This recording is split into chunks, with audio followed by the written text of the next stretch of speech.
అదే అంటే ఇప్పుడు మరి ఇప్పుడు యేసయ్య అభిషిక్తుడా దేవుడా? క్రీస్తు అన్న మాటకి అభిషిక్తుడు అని అర్థం. కాదు అభిషిక్తుడు బ్రదర్. అనే మాటకి మెస్సయ్య, ఇవన్నీ కూడా అవినాభావ సంబంధం కలిగిన పదాలు.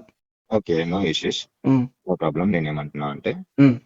ఇప్పుడు క్రీస్తు, ఇప్పుడు యేసయ్యని మీరు దేవుడిగా అంగీకరిస్తున్నారా? అంటే దేవుడిగా మీరు యాక్సెప్ట్ చేస్తున్నారా? ఖచ్చితంగా ఆయన యేసుక్రీస్తు వారు దేవుడు. సో అండ్ మెస్సయ్యగా అంగీకరిస్తున్నారా? ఖచ్చితంగా ఆయన మెస్సయ్యగా ఓకే, వచ్చాడు, సో ప్రవచనాలు ఇప్పుడు నెరవేర్పు కూడా జరిగింది. Okay, fine, good. ఒకవేళ మెస్సయ్యని మనం దేవుడిగా అంగీకరించాలి అని అంటే ఉమ్. లేవీని కూడా మనం దేవుడిగా అంగీకరించాలి, సౌలును కూడా దేవునిగా అంగీకరించాలి, దావీదును కూడా దేవుడిగా చూడాలి.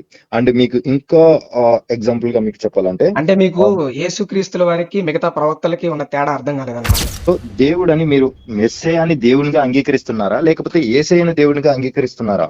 దట్ ఈస్ మై యేసుక్రీస్తే మెస్సయ్య, మెస్సయ్య దేవుడని నేను మొదటి నుంచి చెప్తున్నాను. ఎస్. ఇప్పుడు నేను అడుగుతాను, మీరు ఎక్స్ప్లెనేషన్ ఇస్తారా లేకపోతే నేను క్వశ్చన్ అడగమంటారా? మీకు ఎక్స్ప్లెనేషన్ ఇవ్వడానికి నేను కాల్ చేశాను. ఆయన మరణించి తిరిగి లేస్తాడన్న విషయం Hmm. దావీదు గారి ద్వారా దేవుడు సుమారు 1000 సంవత్సరాల క్రిందటే రాయించాడు. అక్కడ ఆయన అన్నమాట. అది సో అంటే అది దావీదు ప్రవచనం చనిపోలేదని కథలో మీరు ఒప్పుకుంటారా? జరగబోతుంది అని చెప్పేసి చెప్పింది కదా. ఏంటండి? దావీదు చనిపోలేదని అంటున్నారా? ఆఫ్ కోర్స్ దావీదు చనిపోయాడు. మరి అక్కడ నీ పరిశుద్ధిని కుళ్ళు పట్టనీయవు అన్న పదానికి అర్థం ఏంటన్నా?